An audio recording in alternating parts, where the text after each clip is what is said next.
Öz partiyamı uduzmamışam. Mübarizem davam edir. Bir gün şah ve mat demək şansım da var. Belə gözəl günü mənə bəxş etdiyi üçün çox sağ ol. Amma unutma ki, sizdən çoxlu nəvələr var. Oturun evvel masaya. Ne oldu be komandır da mesela? Bir dakika. Sakin. Aa kardeş. Mənə Məryəm lazım. Davud eşidirsən məni? Eldar'ı tutublar.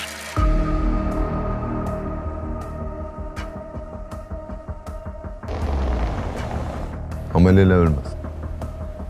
Mən istəyirəm Eldar qardaşım çox əziyyət çəksin.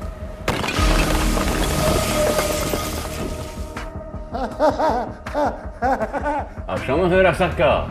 100% sən əvəzə kimsə nişanlınla. Eldar. Səndən axmağını tanımıram mən. Eldar ölüb. Mən ən yaxın dostum ölüb. Eldar öldü. Eldar yox, Eldar yerdən çıxardıblar. Mən getdim, gec gəlirəm. Cəhənnəm ol. Fərhad əvvəlcə nə şey planlaşdırıb. Pullarımın olmağına şübhə eləmirsən, hə? Biz nə vaxt görüşdürürsən?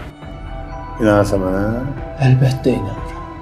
Mənim pullarımı ancaq buradan çıxanda götürə bilərsən. Baxanda qisas ala bilərsən. Sən Eldarı fırlat, onun bütün faizləri sənin olsun. Bırakın beni Eldar! Eldar! Milyonçu olacaq, milyonçu. Şah ve mat.